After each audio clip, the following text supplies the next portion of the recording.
Skip with elitefts.com, and today I'm going to go over the three main variables that I've used to rehab my lower back and to keep myself from having a major lower back injury in the last 3 years. Though I have an extensive stretching protocol that I will detail in the TRT bodybuilding DVD this summer, I do want to demonstrate my two favorite stretching exercises here today. This stretch I'm doing currently is for the psoas.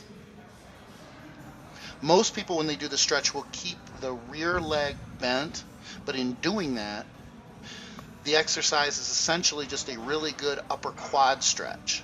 You want to keep that rear leg straight and the torso upright to really stretch into that psoas muscle.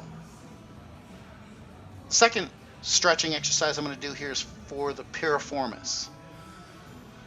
With my history of lower back issues, I've noticed that my piriformis tightens up before anything else and is usually the first indicator that my back is getting tight and I'm moving into that vulnerable stage. As I switch here from the left leg to the right leg, you're going to notice that the knee does not want to go all the way to the pad. You'll notice it right here. I almost even push on it a little bit. My right side is a little bit tight. This is a Monday coming off a skip load and I'm holding more water.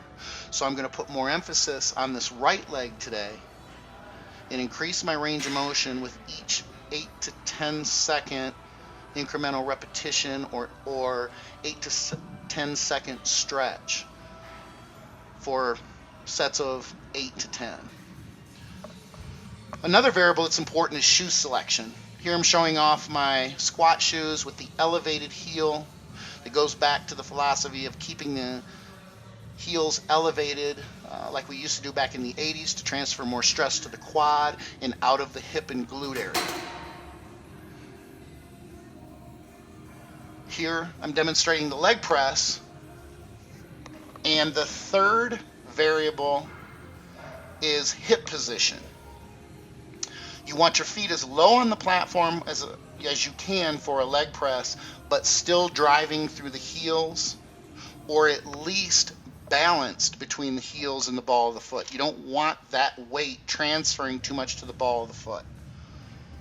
I'm going to move my feet up here a little bit higher on the platform and show why this is a bad idea for someone with lower back issues or past lower back injuries. Notice how the glutes are coming off the pad and the hips are turning what's called posterior, or what I refer to as turning under. Now, you could shorten this range of motion and keep the hips from turning, but I'm showing here essentially what not to do. So I'm going to go back here to proper foot placement and show how you keep the hips locked in. You go as deep as you can, but not past the point that those hips start to turn under you or turn posterior.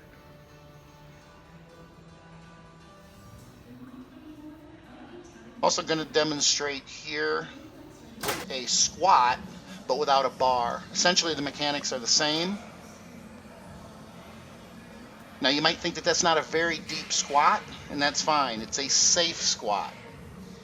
Hips are not turning underneath me. Back is in a safe, non-vulnerable position. I'm going to show here how the hips, if you go too deep, will end up turning under. Here we go. This leverages the lower back and puts the lower back in an incredibly vulnerable position. Adding weight to a bar obviously increases the likelihood that something can go wrong.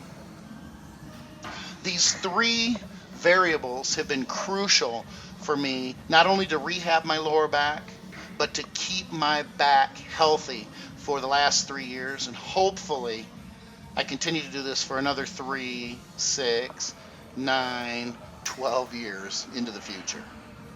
I'm Skip with elitefts.com.